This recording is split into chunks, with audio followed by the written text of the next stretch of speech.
Hello, everyone, and welcome to a new episode of the Jazz Flashes podcast. My name is Anton Garcia Fernandez, coming to you from Jackson in the state of Tennessee in the United States of America over my YouTube channel, Anton GF. And today we have an interview on the show that I've been wanting to do for a while since I heard that this guitarist, who is right now based out of the West Coast, although he wasn't born there, had put out a new album. I heard that from Mark Myers at jazzwax.com, and I got in touch with him, and he kindly agreed to this interview. He's a Chicago-born jazz guitarist who's been on the West Coast, on the San Francisco Bay Area for several years, and there he has been very active, both in live performances and in the recording studio. And I first heard of him about 4 years ago when I listened to his excellent album, which I have in my hand right here, Mostly in Blue. And he's just released a new quartet album of original compositions entitled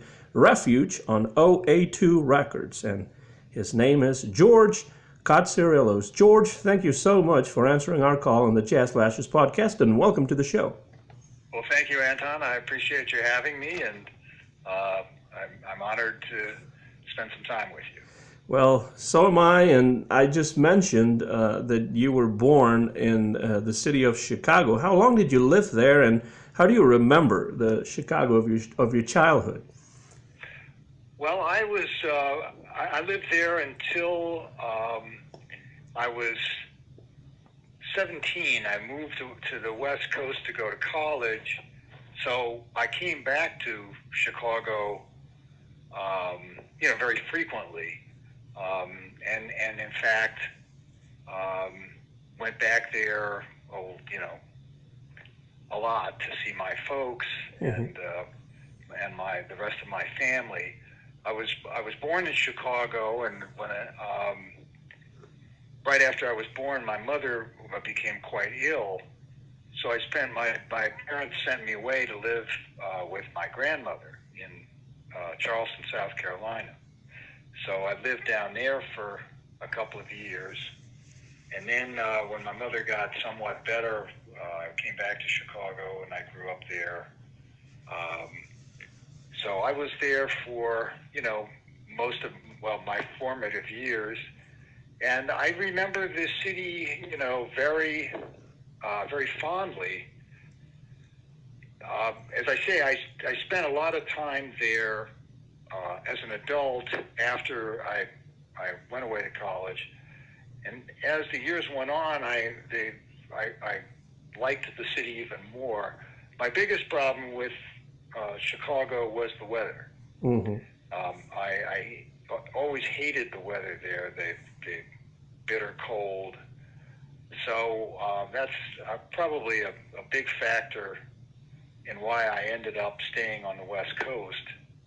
But my recollections of the city are very fond, and I remain very fond of Chicago. It's a really, really vibrant city with a wonderful cultural environment. In many ways, more vibrant even than the San Francisco Bay Area. I think the jazz scene in Chicago is probably more vibrant now than what we have out here in terms of the number of jazz venues that are active in Chicago.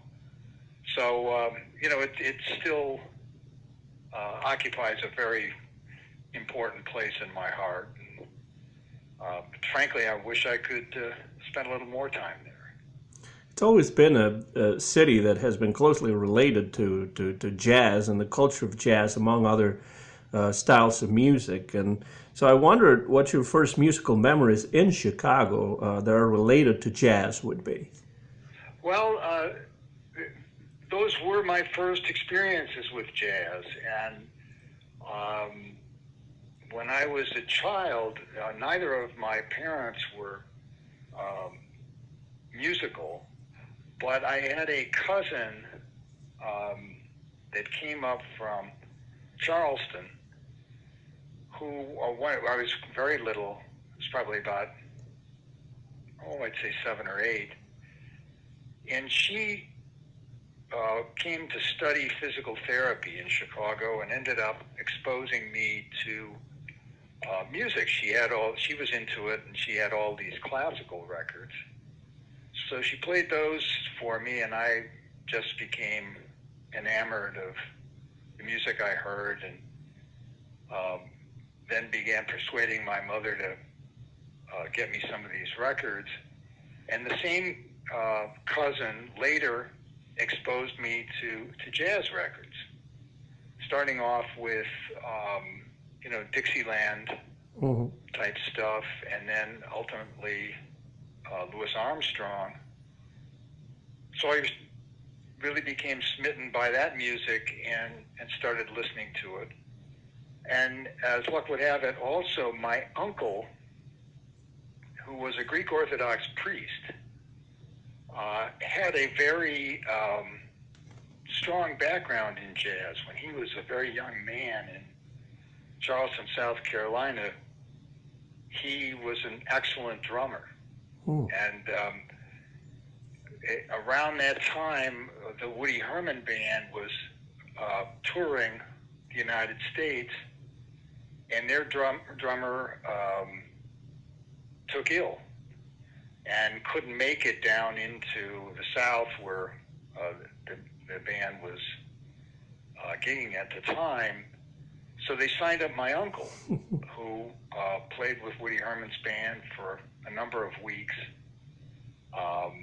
And he was sort of, to hear him tell it, he was kind of pressured out of it ultimately by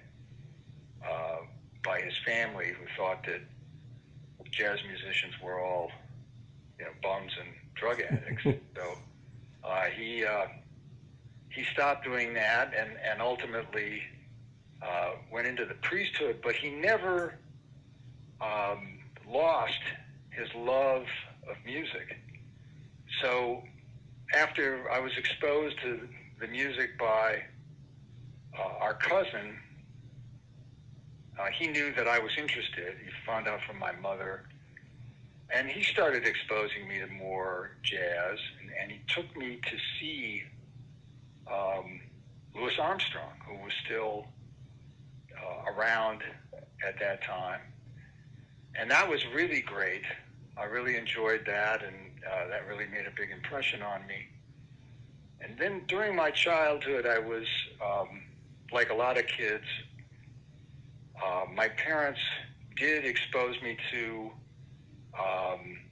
music lessons of different types. I started at school on the violin, and then ultimately I studied piano at school, and through a private teacher who knew about my interest in jazz. So she would take me to the London House, which was a famous jazz club in Chicago, an eatery and jazz club. And she took me down to see the Oscar Peterson Trio and Errol Garner. And that was just, just wonderful. I just ate that up. And then as time went on, I transitioned ultimately away from the piano. I mean, I don't know why, to be honest with you. I lost interest in playing the piano. It was probably just childishness. But then in my teen years in high school, I started hearing the blues, which is, as you know, enormously vibrant in Chicago. And that really struck me. And that is what drew me to the guitar, which I had fiddled with a little bit earlier in my life. I had fiddled around with the acoustic guitar. But when I heard blues and people like B.B. King and Freddie King and Albert King, and then the rock music that came along around that time, that really drew me to the guitar.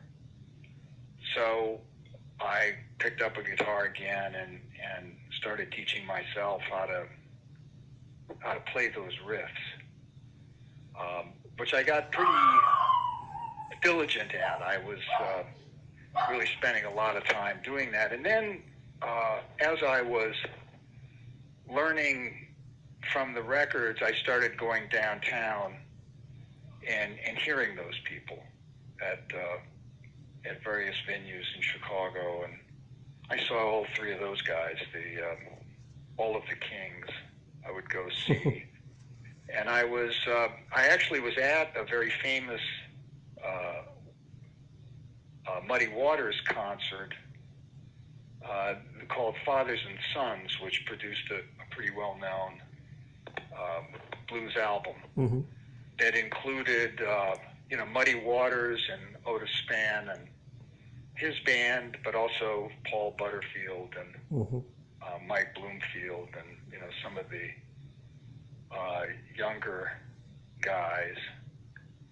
And the Butterfield Blues Band was also very big around that time. So I really got drawn into that music in a big way before I went away from Chicago. So there was a lot of exposure to jazz and blues while I still lived there. And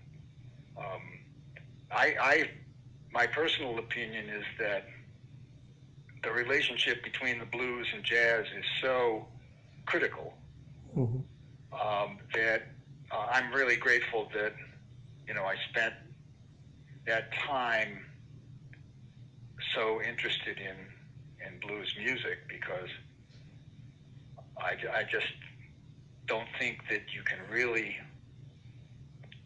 play jazz the way I want to hear it unless you can play the blues. So that was very helpful. Well, it makes a lot of sense, really, George, that the blues was such a big influence on you, because I think the blues feature prominently on your albums, even when they are jazz albums. And in a way, it's because it's very difficult to extricate the blues from jazz and vice versa. And I can see that you were drawn to the guitar through or via the blues, and I wonder if in those early days of your interest in music, your interest in the guitar, if you were in any way influenced by any of the jazz guitarists, like Charlie Christian or Barney Kessel or Herb Ellis or any of those big guitar greats. Well, I was a little bit later, Anton. What my progression was that I was really interested in producing the sound that I heard coming from those blues guys for a period of time when I was in my teens. I didn't really get serious about the guitar, although I had been interested in and involved in music throughout my childhood. The guitar really came to the fore when I was 16 or 17. And I was really interested in that sound. It was always a particular sound that attracted me to music. That's why my first interest was in the violin, because I heard these beautiful classical violinists. And of course, as a child, I was impatient, and when I couldn't get that Jascha Heifetz sound out of a violin right away, I became impatient with it and dropped it. But with the guitar, I wanted to get that blues sound that I heard coming from those musicians. So I really focused on that until I got into college. And throughout my first few years of college, I was still really tuned into that. In fact, I dropped out of college for a while to go back east and play in a blues band in Ann Arbor, Michigan, in the Detroit area.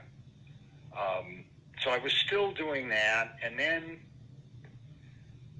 near the end of college, I guess maybe it was my senior year, I really drew back toward jazz, and I really was hearing much more jazz, and that was what was coming into my head.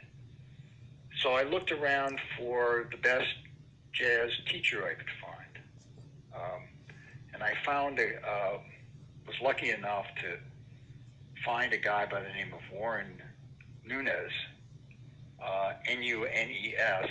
He pronounced it Nunes back then, and he was probably, in my view, the best jazz teacher in the San Francisco Bay Area.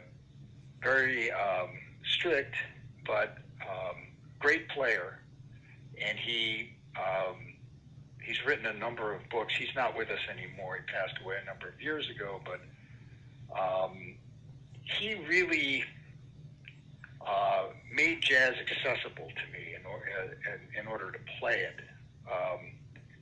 He sort of demystified it for me, and it was through my studies with him that I really started to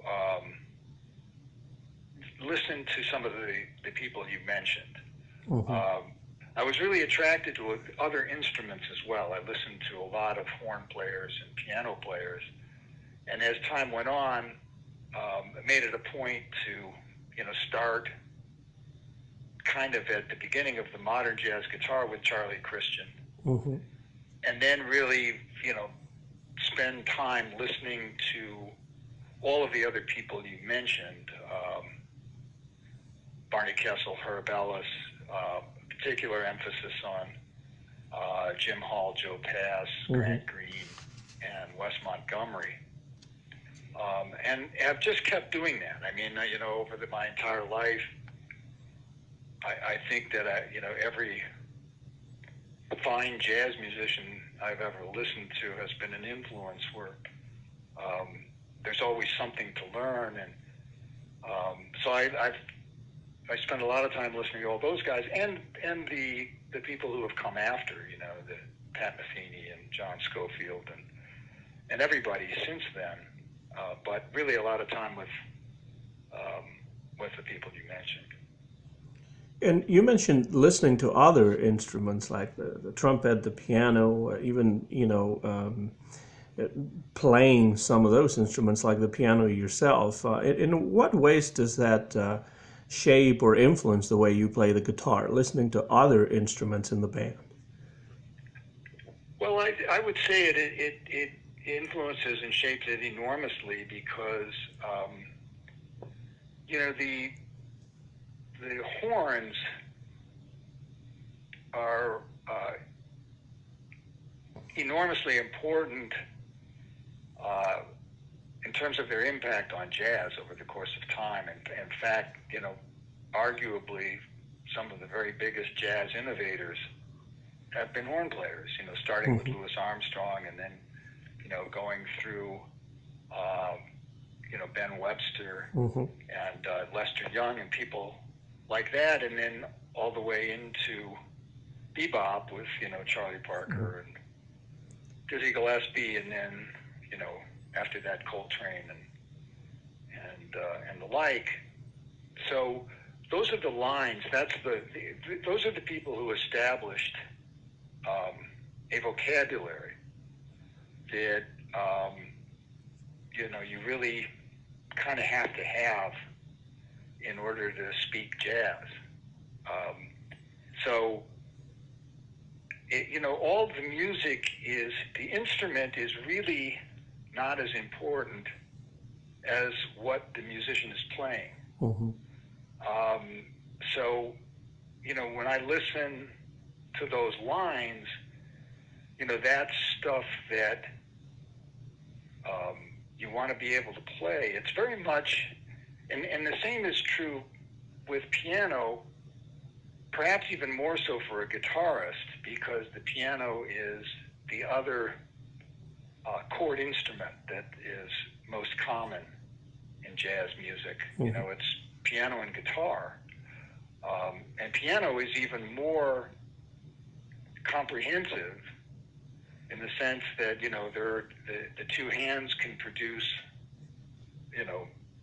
10 notes at a time, whereas the guitar has a maximum of 6, and that isn't the way piano players play all of the time, or even most of the time. But the options in terms of the octaves and the intervals on the piano are enormous, and they really inform the voicings that are most important in jazz and those that you're looking for on the guitar as well.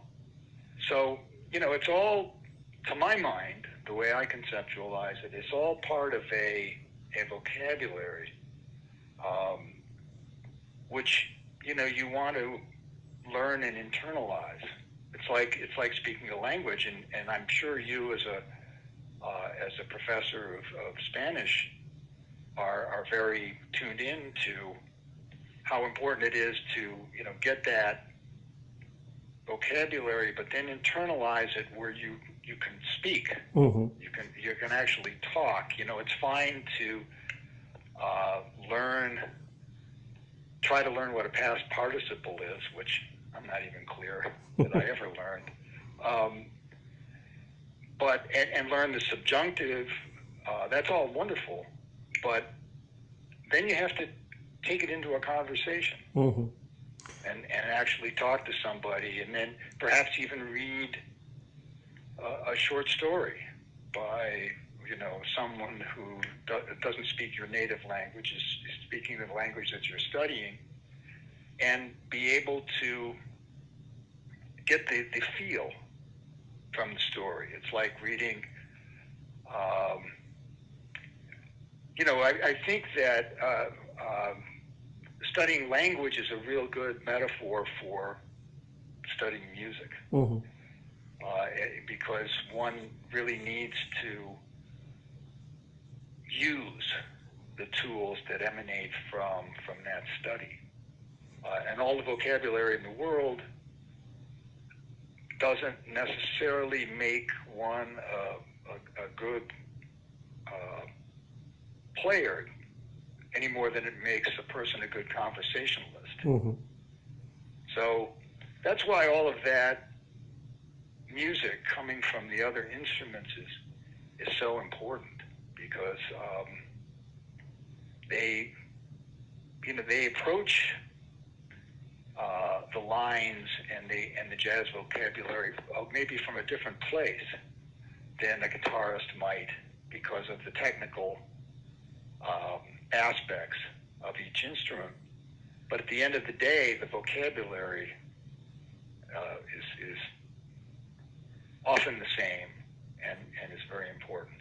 And I suppose each instrument has its limitations and its difficulties. And in your case, from what I've been able to read, it looks like your vocabulary got in some ways enhanced by the fact that you also studied classical guitar. So I wondered in what ways studying classical guitar is helpful to a jazz guitarist as yourself. Well, I think that's a really good question, and it's a particularly good question in light of the technical differences between the classical guitar and the jazz guitar. The normal or most typical classical technique in the right hand is radically different from the most typical jazz technique in the right hand.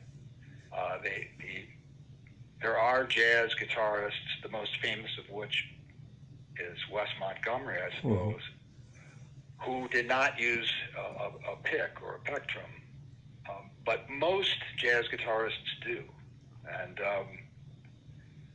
whereas most classical guitarists, well, all classical guitarists just use their fingers in the right hand, and the overwhelming majority of them use fingernails, where the fingernails in the right hand are extremely important to a classical guitarist, and how those nails are maintained and how they're used to strike the instrument.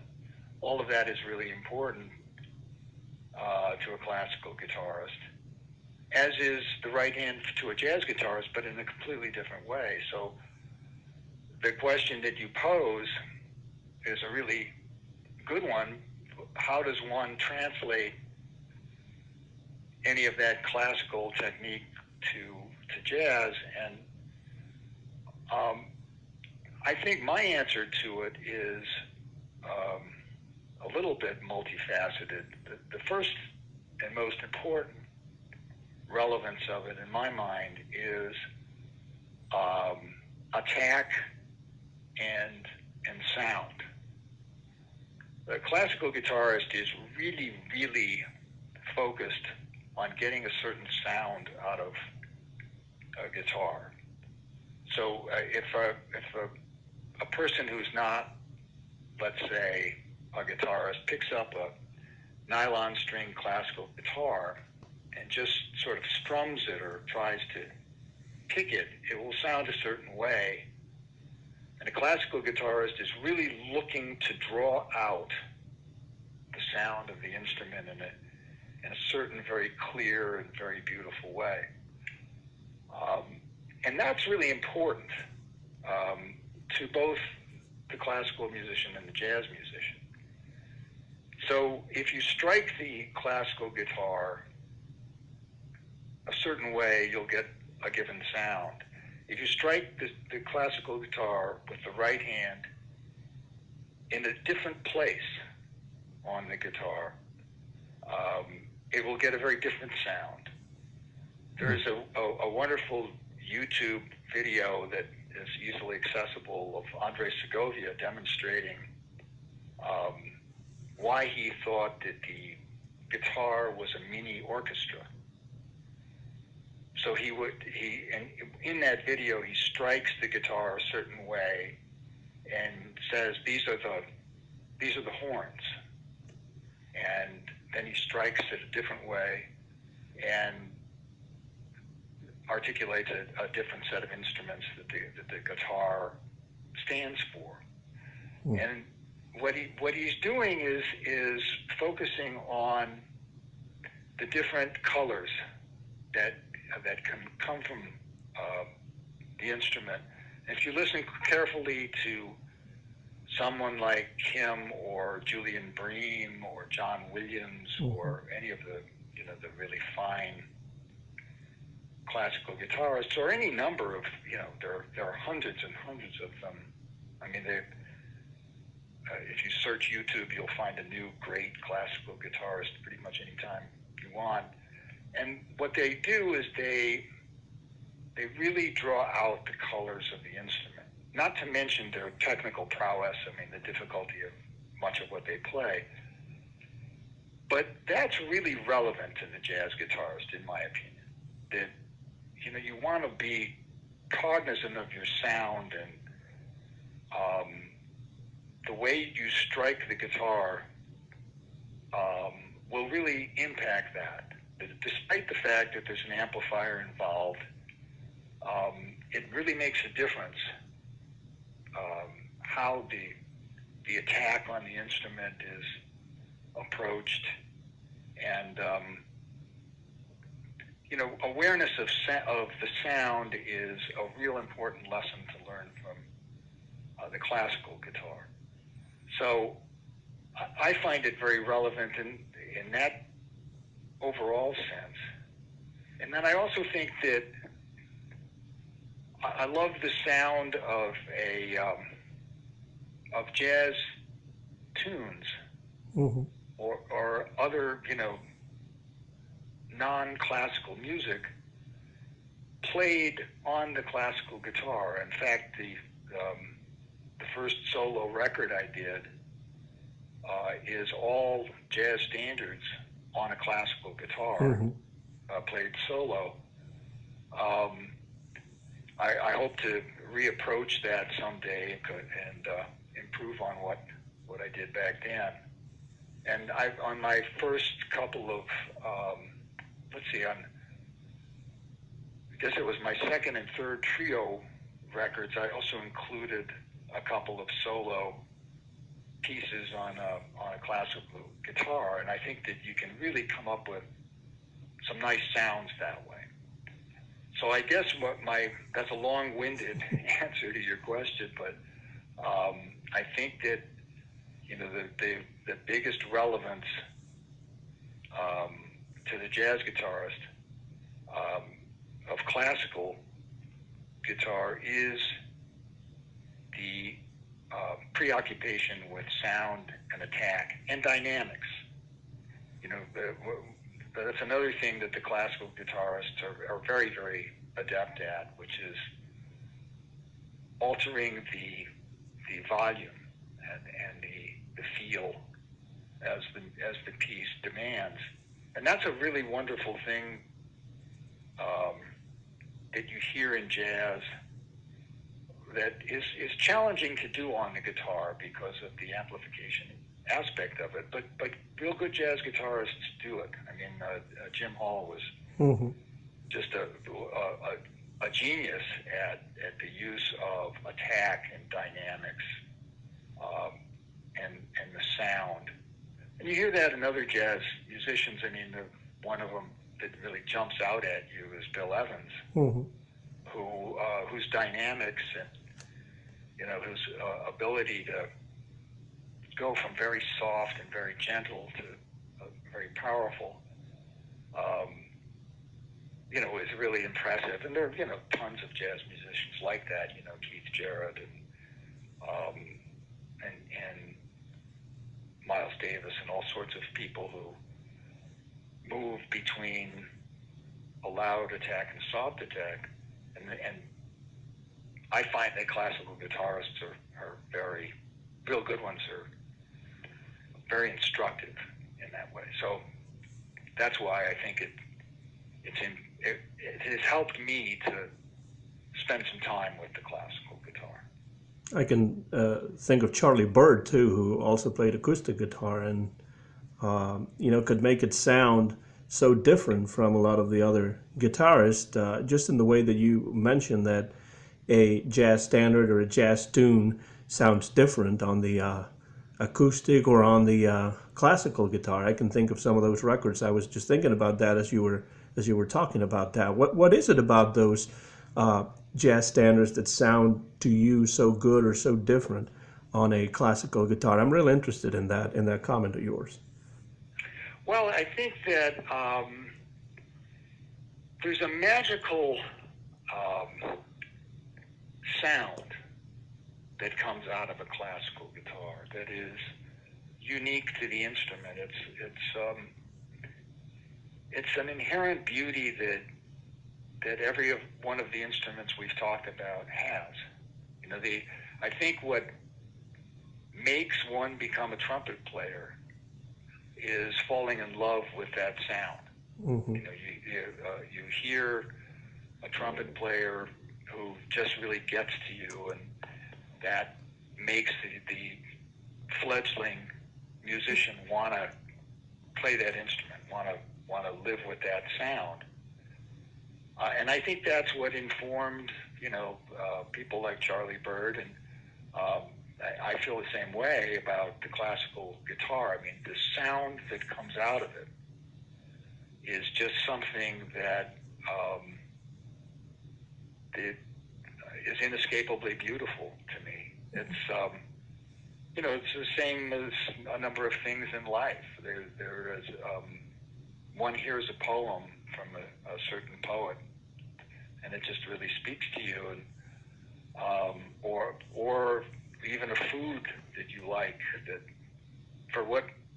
How does someone articulate why they love a certain dish as opposed to another dish? And it's one of the mysteries of the human condition that we have these preferences, and that there are these beautiful things that just appeal to us, and sometimes it just strikes one differently than another person. But the guitar, the classical guitar, I think really has a broad appeal, and a lot of people, if not most people, who hear it immediately hear the beauty in it. So when you apply that to beautiful music to which perhaps it hasn't been applied as much as it has to other beautiful music, the results can be really, really good. So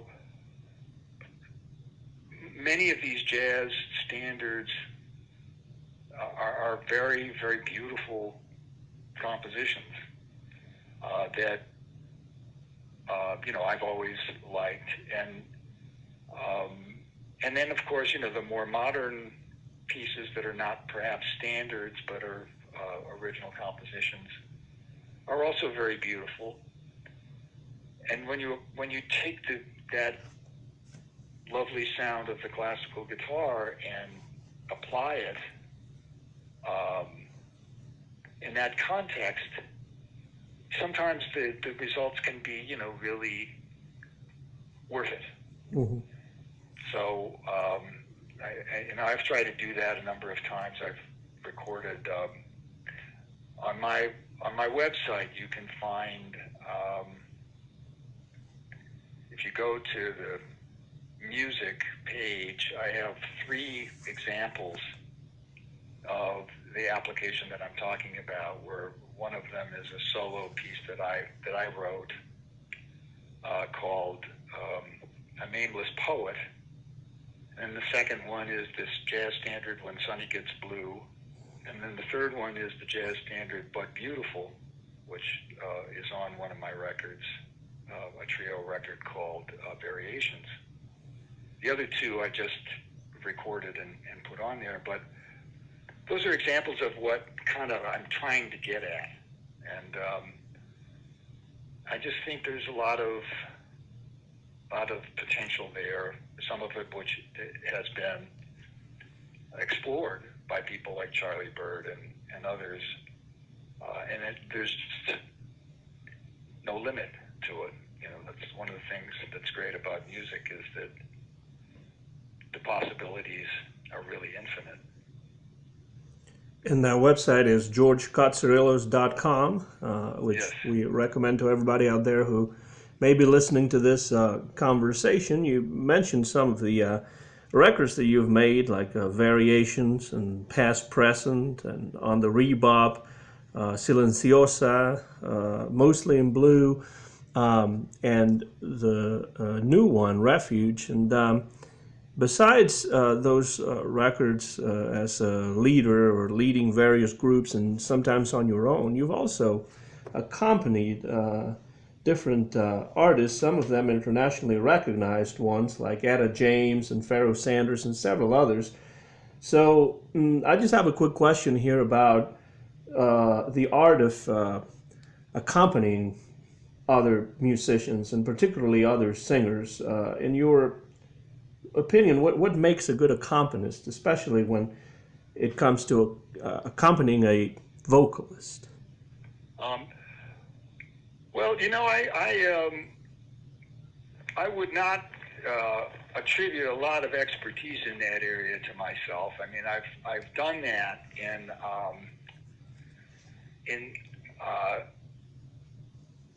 a number of different contexts. I played it for a while with a sort of soul jazz group with 5 singers, but I was part of a band there, and I've accompanied, as you said, Etta James and a number of other folks over the years. And I guess what my answer to your question would be that the most important thing that I find in that context is just listening.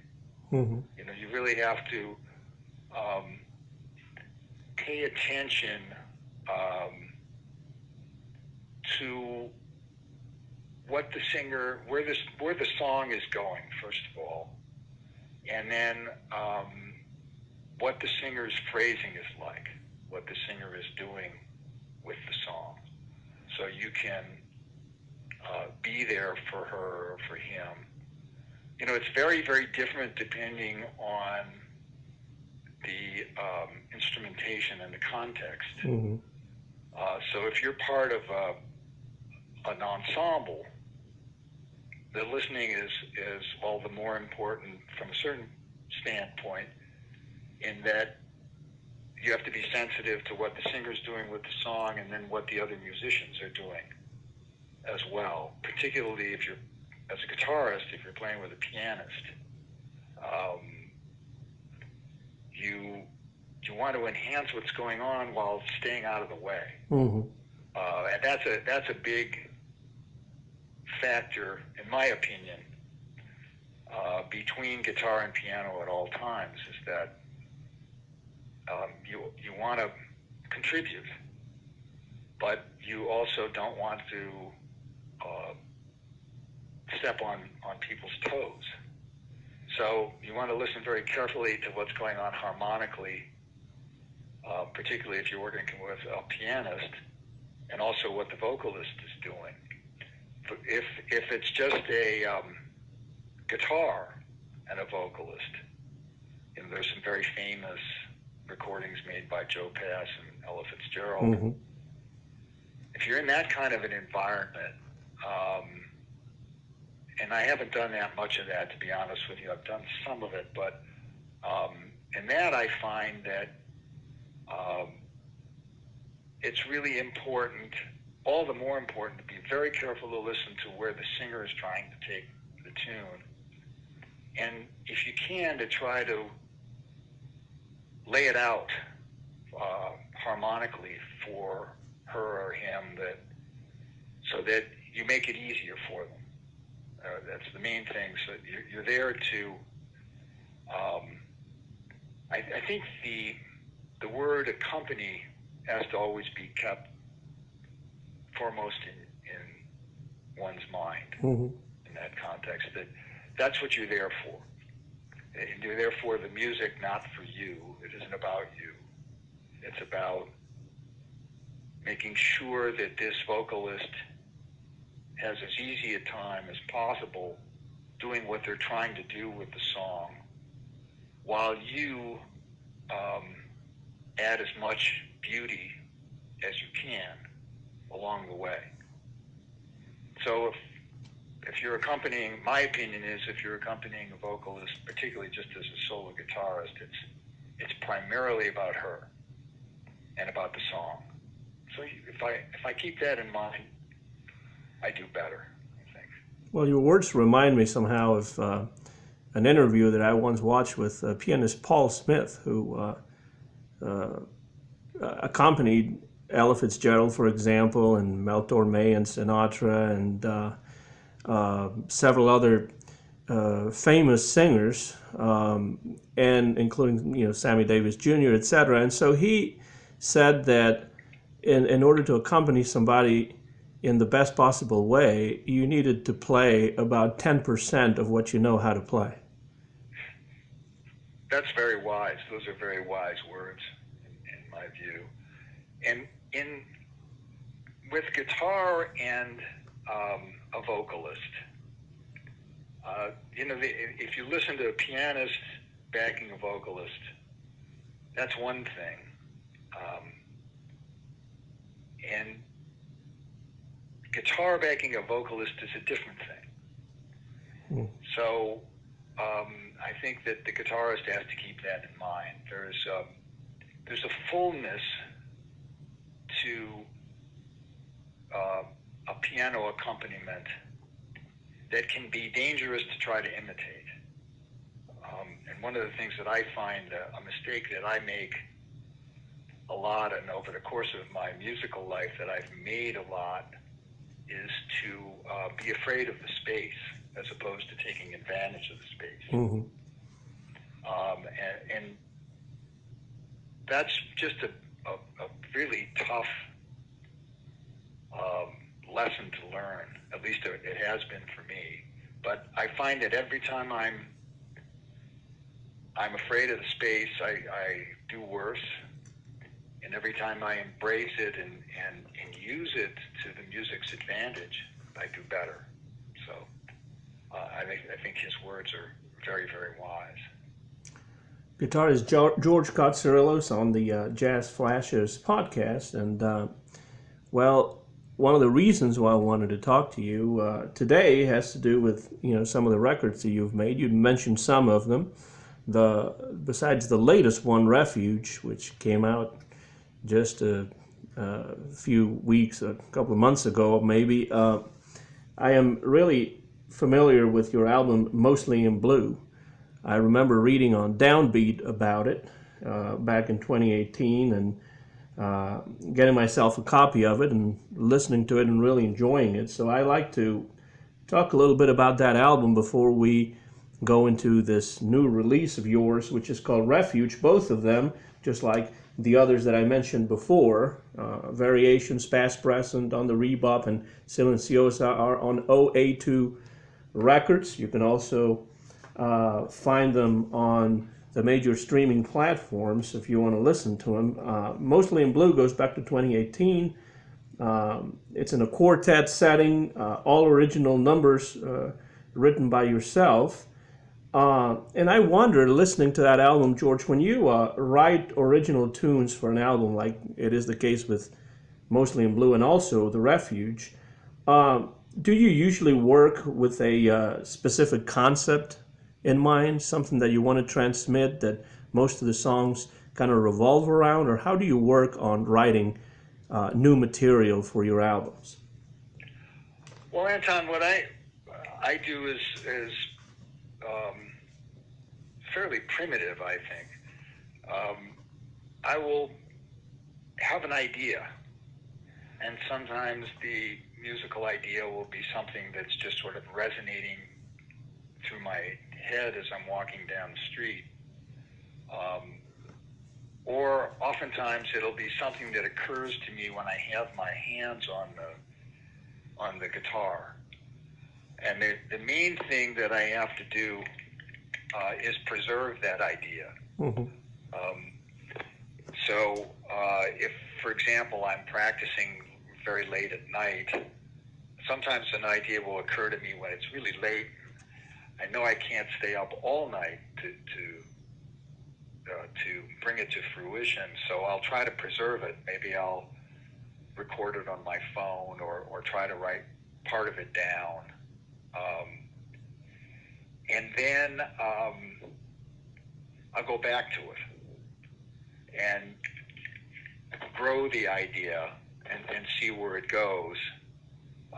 And ultimately that will oftentimes, turn into a tune. Sometimes it's like anything else. Sometimes you will preserve the idea and go back to it and decide that it's no good. So I'll dump a certain percentage of those.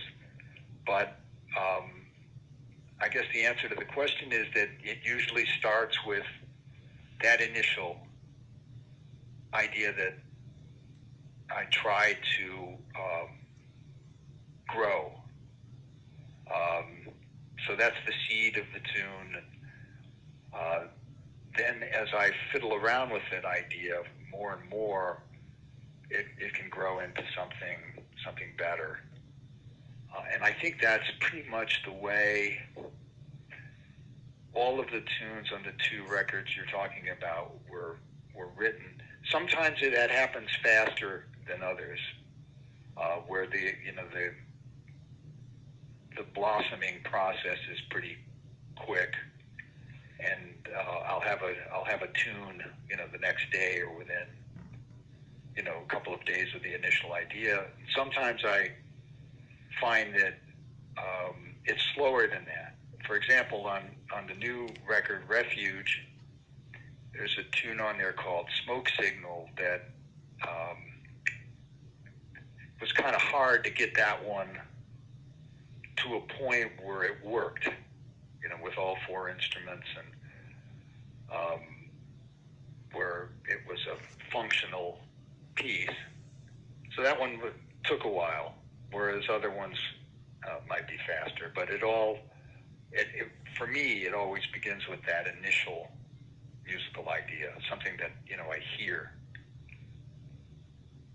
And that kind of leads me to something that I was wondering too, because I feel like when you say that you have this idea and then you develop that idea, I wonder when it comes to actually recording the tune or each individual tune, How much of that recording would you say is left to chance, to improvisation, and how much of it do you really plan out? Just like that song you just mentioned, where you had some problems getting it down the way you wanted. How much of it has to do with, improvised ideas that kind of happen while you're recording the tune? Well, all of them have an extensive improvised section. So my normal process is that when I finish writing the tune, then that'll be written out. And there will be a melody with, underlying chord changes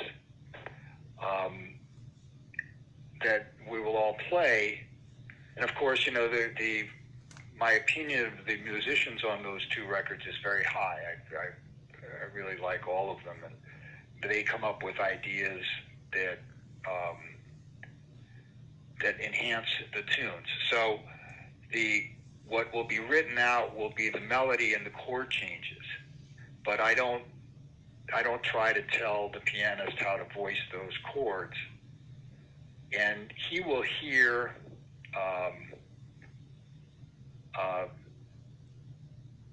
harmonies that will go well with the melody a lot of the time. For example, on Mostly in Blue, the initial piece, Mostly in Blue, you'll hear the pianist harmonizing the melody at various points, and he does that. I did not dictate any of that to him. And the same is true on the new record. There are several pieces on which he does that, and he does that on his own because he's a very fine musician. So that stuff is improvised, and then there will be a section of the tune which will be the solo section, where we will either solo on the chord changes or related chord changes that are set forth in that soloing section, and that is entirely improvised. Everything that happens there is improvised.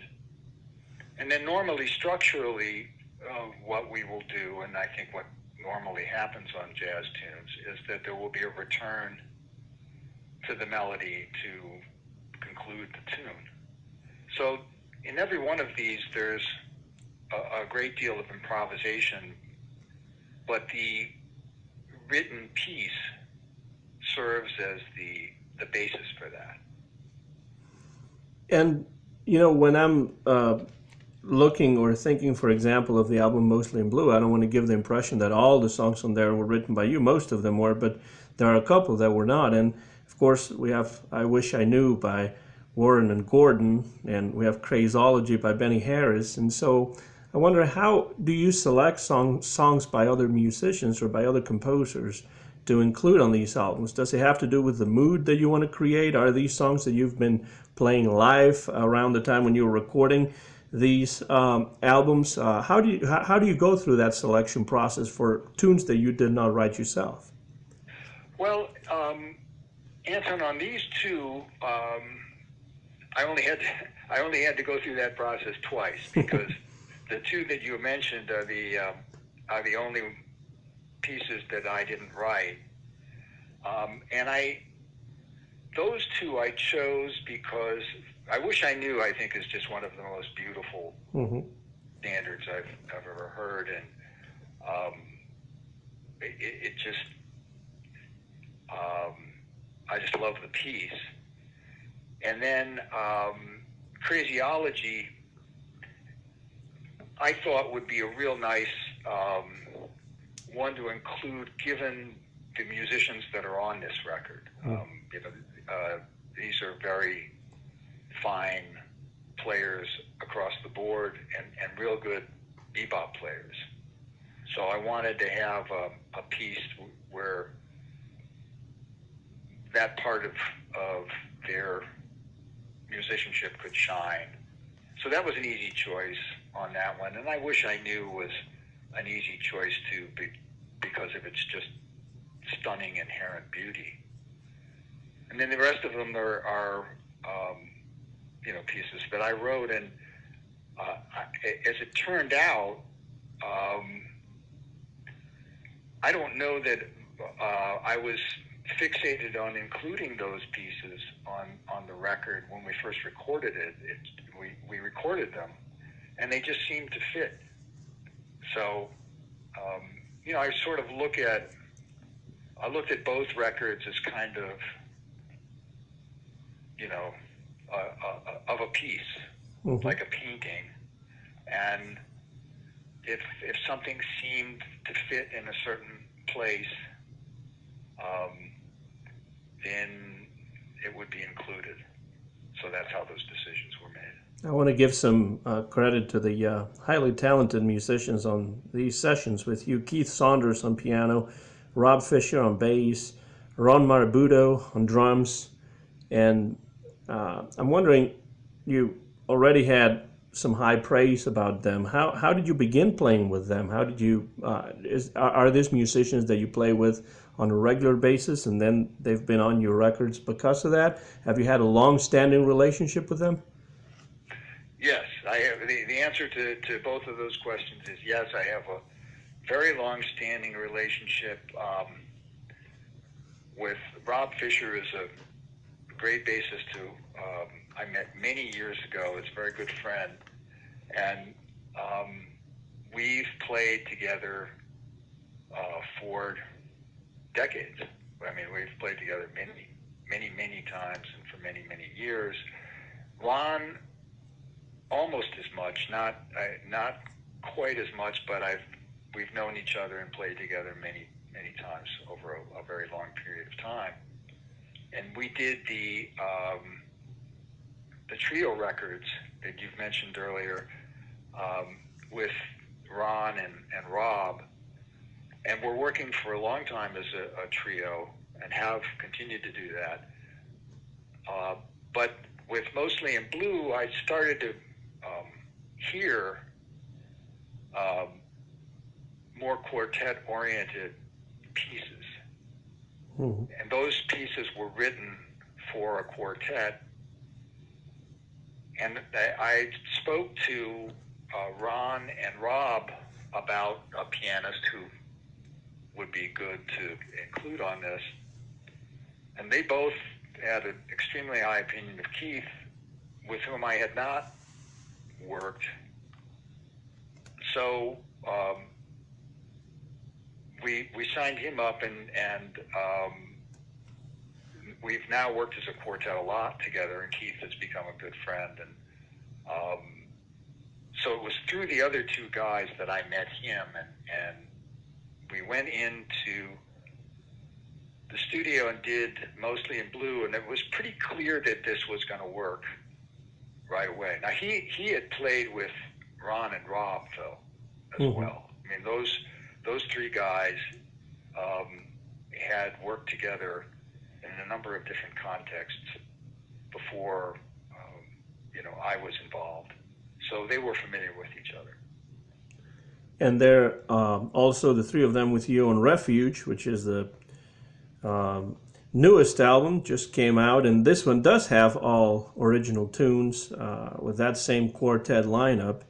And you said, and I find this interesting, that you see these two albums, Mostly in Blue and Refuge, as two albums of a piece. And I think I agree with that, because I enjoyed Refuge as much as Mostly in Blue, and that's when I decided I wanted to call you and have this conversation with you, because I really appreciated the music. Even though you think and you say that Mostly in Blue and Refuge are two albums that are two of one piece, are there any ways in which Refuge is different, even if slightly, from Mostly in Blue? I think it is quite different. And when I say they're of a piece, I think that the progression from one to the other is what I'm referring to. Mm-hmm. But I think that the pieces, the tunes on Refuge are a little bit more intricate. And Mm-hmm. they're, quite frankly, a couple of them are a little more difficult, harmonically, and in the case of Smoke Signal, rhythmically. So I do think it's a very different record. It might be a little more challenging to the listener than Mostly in Blue. I mean, it's hard for me to be objective, but that's sort of my take on it. And it was something that really came naturally out of the growth of this quartet, which was, hard to maintain because not long, we did the Mostly in Blue record,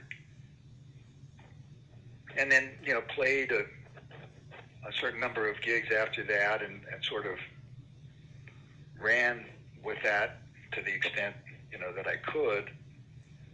And then the pandemic came along, and it was kind of hard to keep things going and growing, if you will.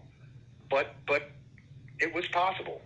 I mean, there were a few environments in which we could get together and play, and then things started to open up a little bit.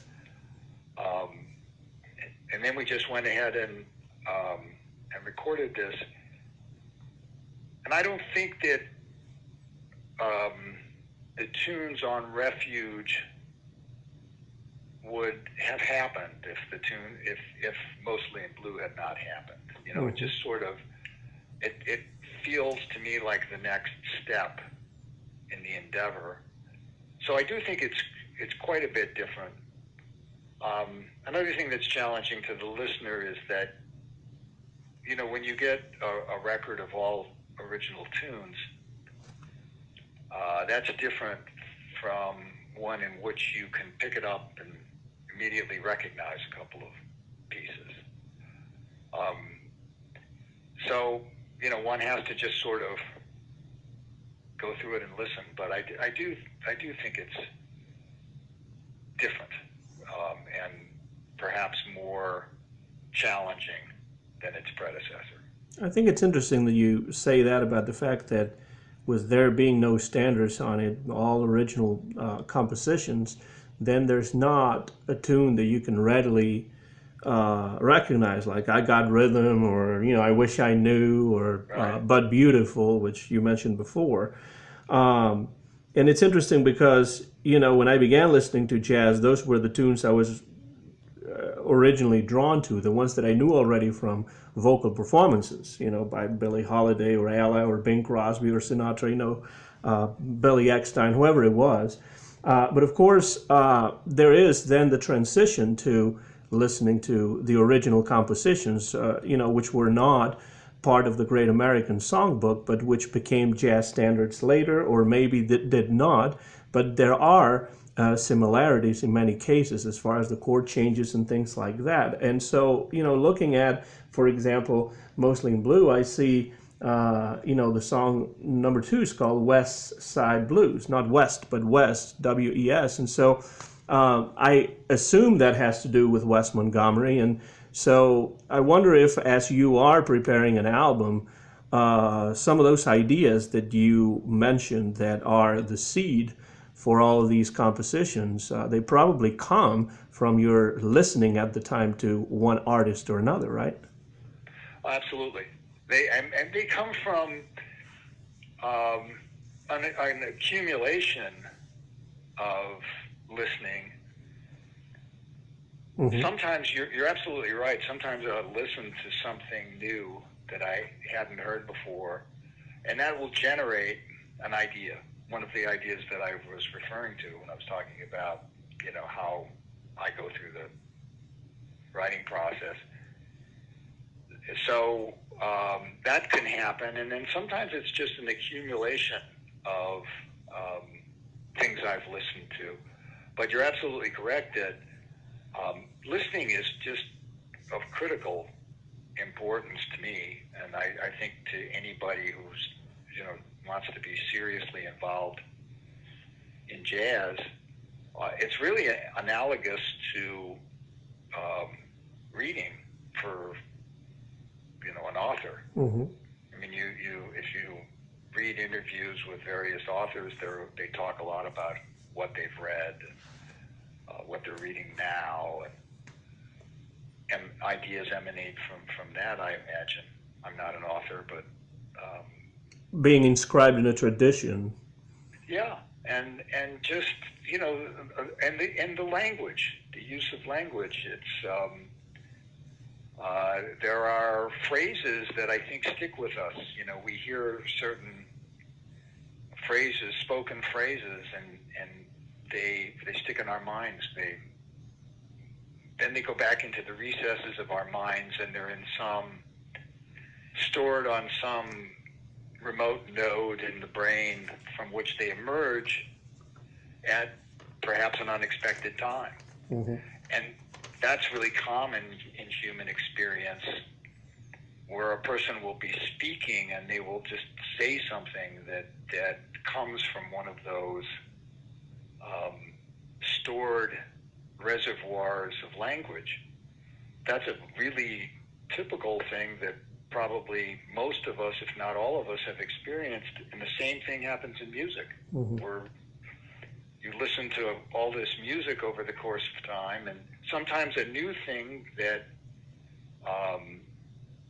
stimulates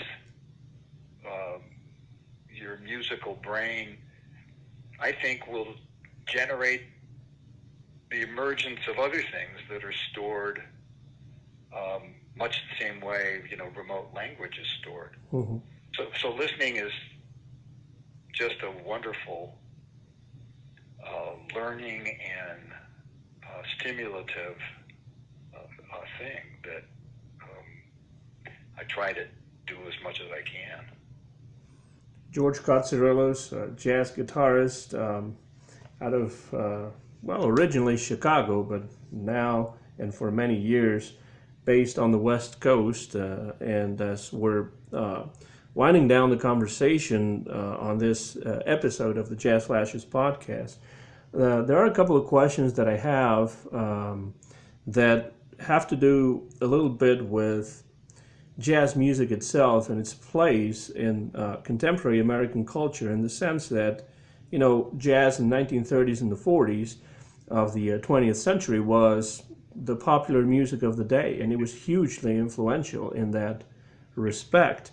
It has come to be regarded in the last several decades as almost like an academic sort of music, like classical music. And I wonder what your view on the way jazz is received these days in America or overseas would be. Of course, I know that you would have to talk about your experiences and the stuff that you know, but I wonder if you have any ideas about the place of jazz in current American culture, without having to speak for another 2 or 3 hours about this topic, because I know it would be all encompassing.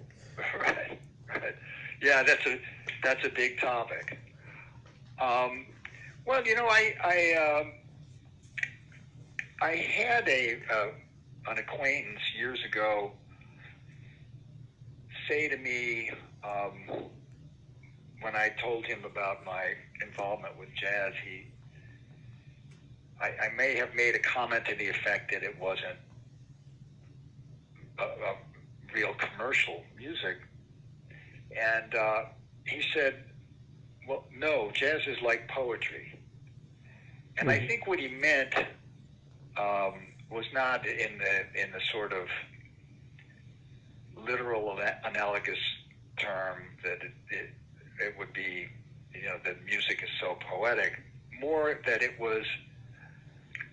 it had an appeal about as wide as that of poetry. That's what he meant. And that kind of spoke to me in the sense that you don't run across people every day who are genuinely involved with and interested in poetry. It's a part of literature that has a much narrower audience than prose does. And it does strike me that jazz, unfortunately, does seem to occupy an analogous place in music. And I'm talking about, jazz as it grows and is performed in its various, I don't want to say pure, but in its various genuine forms. Mm-hmm. So that would exclude certain types of jazzed up popular music, which is all great, but that does have a broader appeal. And I think that there's potential there, and there's potential in genuine jazz for a broader appeal, particularly when vocalists are involved. There are certain singers who can cross boundaries and appeal to a pretty wide audience. But it takes to really listen to jazz in its various genuine forms, and there are many. I'm not excluding anything or in particular. It does require listening. It does require the listener to pay attention, and it can tax the listener particularly as it gets more progressive, and as it gets into original music along the lines of what you mentioned before. When you pick up a record or a disc jockey picks up, let's say, My New Record, and sees no standard tunes on there, they don't really know where to go. So the music demands that now you listen and you try to pay attention and get into what's going on. Whereas if you know the tune, it reaches out at you. You can, because I heard Lester Young or Bill Evans perform this tune, and now I can hear what this person is doing with it, and that's a legitimate anchor to be able to have. I mean, I do that myself, where if I see an artist's record and that there's a standard tune on there, I'm always interested to hear what they've done with it. But when that's not there, the music is a little more demanding, and that's true even with the performance of a familiar tune, because of the improvisation. So the listener has to follow this and follow where it's going. And if you're asking that of a listener who doesn't have a musical background, that's even a little more demanding. But the rewards are huge, in my opinion. And it's very much like not just poetry, but literature that is serious, where it's a piece of literature on that is a little deeper than than pulp fiction might be, or a written work that is nonfiction, but is on a subject that might be a little bit challenging. When one devotes the time and effort to those things, the rewards can be really, really big, where you feel really enhanced by having experienced this piece of literature. And this music is the same way, where if a person spends the time and effort to really go with the music and try to follow what's happening in it, the rewards can be huge. And I think the challenge of jazz is that it challenges the listener Mm-hmm. to do that, and to pay attention enough to actually listen. And it can jump out at you. It's oftentimes it swings, so you can drive along in your car and really swing, and maybe even not be listening as closely as you might otherwise, and have it really hit you on that level. I guess what I'm trying to say is that I think it does occupy a place where it challenges the listener, and therefore it might not be fated to be the world's biggest moneymaker. But it's worth the effort, and I think it can appeal to the listener on both the intellectual and emotional level. And I once read you're probably much more familiar with the literature of Jorge Luis Borges than I am, but I once read something he said about that he was looking for his stories to be able to be enjoyable to the reader while they are still challenging to the reader. And if anybody ever wrote stories that are challenging, it's him. But I think that's the position that jazz occupies in the musical world, where it's enjoyable but challenging. That's a very good description, because those are mainly, well, some of the reasons that drew me into jazz when I first encountered it as a teenager, and also to the literature of Jorge Luis Borges. So you really do bring that together in a very interesting way. And I've heard you mentioning literature and poetry quite a few times over the course of our conversation. And I know that your original compositions are instrumentals, but I wonder if you ever think of any of those compositions in terms of lyrics. You know, Anton, I wish I could. I just don't really have the confidence that I would be able to come up with something that would be to my liking. Doing that, one of the things about these standard tunes that we've discussed is that I play them.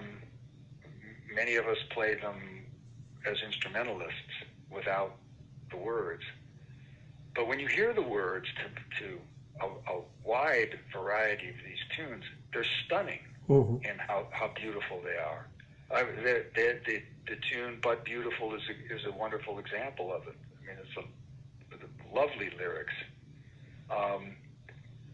And those people were just, I just don't have confidence in my skill set there, that I would be able to come up with something of that nature. And, so I don't. And I didn't necessarily mean that you would write lyrics to your own compositions, but more like while you are writing those tunes, does the poetry of the music, so to speak, ever come into play? Like you're thinking about something you are writing or composing, and maybe, on a song like, I don't know, Lights Out, or Mostly in Blue. Does the poetry of the music ever inspire you? Any lyrics that you would not necessarily write, but that you would have in mind as you were writing the composition? Oh, I think I misunderstood your question earlier, and the answer to that is yes, but only to the extent that the title reflects the mood. So that the music will ultimately be, it's again back to sort of the same thing that I was referring to with the Borges analogy. You're you're looking for something that expresses something, and therefore, it perhaps can touch someone, because that's where the music came from in the first place for you. So there will be an expression of that in the music that I think does sort of come from maybe a somewhat literary or poetic place, and then ultimately that might be reflected in the title. Mm-hmm. The mood might be reflected in the title. I think Mostly in Blue is that's not a randomly chosen title, and Lights Out is not a randomly chosen title. Those are both titles that I felt fit the piece. It fit the mood that and the feelings that generated the piece, and then fit the music that ultimately came out. So that's true of, I think that's true of pretty much all the titles. Mm-hmm. And it's really true of the titles on Refuge, Mm-hmm. Because in fact, maybe even more so, because that one was, all those pieces were written during such a difficult period in everybody's life, Mm-hmm. So I think the answer is that yes, there's that component there. That new album is Refuge on OA2 Records by George Cotsirilos, a jazz guitarist out of the West Coast, and we have him on as a guest today on the Jazz Flashes podcast. It really is a pleasure for me having a chance to talk to you after all these years of following your music. I repeat, the title of the album is Refuge by George Cotsirilos, and we've mentioned other albums of his like Mostly in Blue, and previous ones like Variations, Past, Present, On the Rebop, Silenciosa, and there are others as well. And we have a website, georgecotsirilos.com, where you can find information about his records, about his music, also about his life. And it's a really attractive website, by the way. I'll say it again, georgecotsirilos.com. And before I let you go, George, because I guess we could be talking for hours and hours, but I'm sure you have other things to do today. But I do want to know if there's anything in particular that you might be working on right now, or any future projects that you might be able to tell us about. And if anybody would like to see you live, is there any place where you play regularly that people around the area could show up and enjoy your music in the best possible way, in my opinion, which is a live setting? And I am talking to you from a city, Jackson, Tennessee, that doesn't have, unfortunately, too many options for live music, and definitely not for jazz. Well, I appreciate the question, Anton, and in terms of new projects, I'm always thinking about them, and I don't know what my next recording project might be at this juncture. I haven't really contemplated that yet, because this new recording only came out on May 20th. But one thing that's on my agenda is, before I'm through, I would like to go back and try another acoustic recording. Mm-hmm. So that's on my bucket list, along with just continuing to work on the ensemble pieces. And in terms of performances locally, I play regularly at a place called Zingari, which is a very fine Italian restaurant that is connected to the Donatello Hotel here in San Francisco. So I'm there on, I'll be there on Thursdays not this coming Thursday, but starting on the 30th of June through September. So I'll be there on Thursdays, and then on July 31st, the Quartet will have a special performance at a venue in San Francisco called Chez Hanny, which is a small concert venue that is really a great place to hear music, and folks come in from out of town and play there. They have a website that people can access called Chehanny, CHEZHANNY.com, and you can tune into the performances that are occurring there. So those are the immediate performances coming down the line, and then whatever else I can hustle up out of town, we'll be posting on the website. That's always a challenge for me because I have a very poor manager. The manager is me. So since I'm the manager, I can challenge the competence of my manager, and he's not so great, but he does the best he can. So I'll post whatever else that comes down the line on the website as soon as I get to it. Since this episode of the Jazz Flashers podcast will be available on YouTube, we'll leave all that information, we'll include all that information under the video as part of the description of it, so that people may be able to visit your website and the website of the restaurant where you play regularly and all that information you just gave us. I do have a parting question, because a good friend of mine from England who lives in Sweden right now, who's a big jazz fan and a very good friend of mine, when he knew that I was going to be talking to you, he said, well, you need to ask him what, as a musician, what are the most challenging aspects of playing jazz guitar? The most challenging aspects of, well, I would say,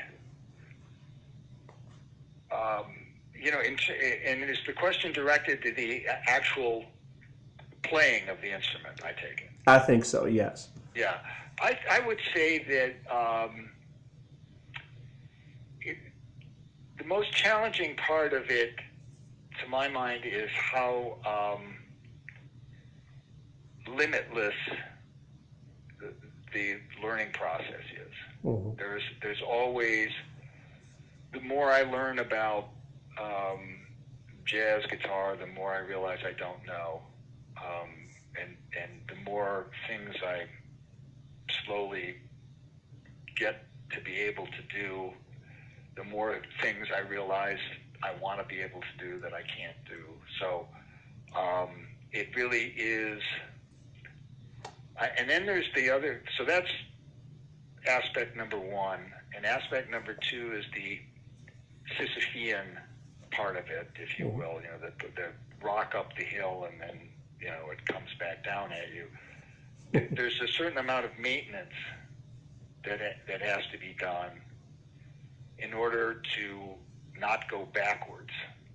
I think it was Oscar Peterson who I first heard say that you have to practice 2 hours to stay the same. Mm-hmm. So that part is challenging because one has to put in a certain amount of work just to stay where you are.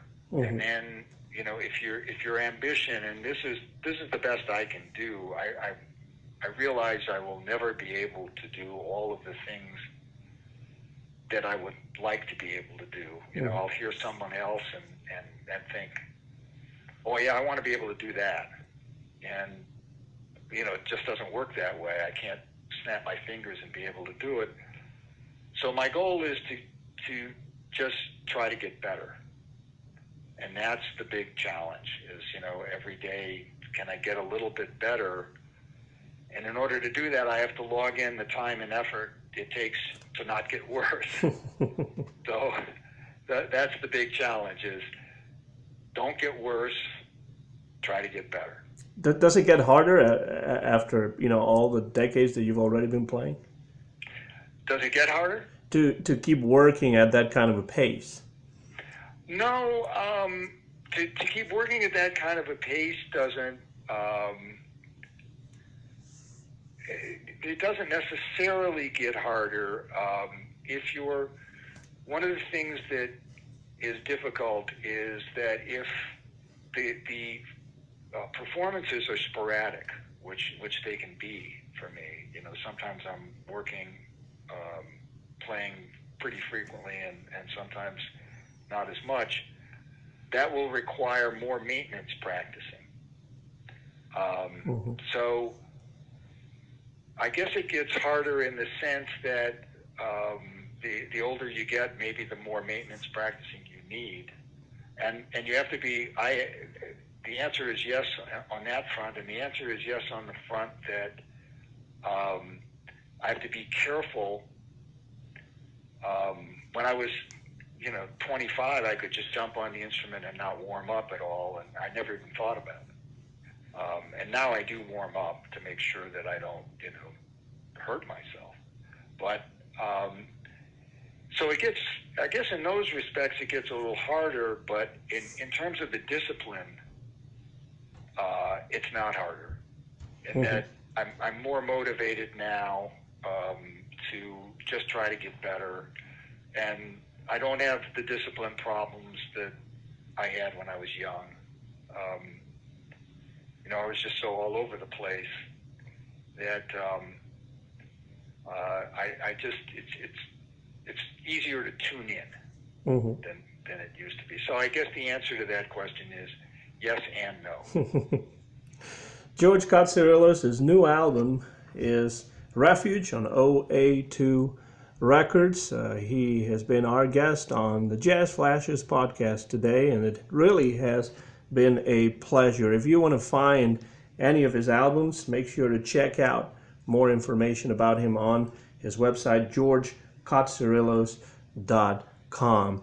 George, thank you so much for your time and for appearing on the Jazz Flashes podcast today. We've talked for over an hour and a half, and it's been a real pleasure to me. Come back anytime that you would like to talk about jazz, to talk about any new records, or to talk about anything you would like to. It has been wonderful. Thank you so much. It has been wonderful for me too, Anton. I really appreciate your interest, and thanks so much for having me on. This has been a new episode of the Jazz Flashes podcast. Our guest, George Cotsirilos, jazz guitarist based out of the San Francisco Bay Area. My name is Anton Garcia Fernandez. Mine, and of course, also George's, actually more George's than mine, is the copyright of this conversation, which was recorded live over the phone from Jackson, Tennessee, here in the United States of America. And very soon you'll be able to listen to it on my YouTube channel, Anton GF, as one more of the episodes of the Jazz Flashes podcast. Thank you very much for listening. If you have any comments, leave them under the video. Keep listening to good jazz music, and remember, Duke Ellington and Billy Strayhorn said it best when they said, "Don't mean a thing if it ain't got that swing." So long, everybody.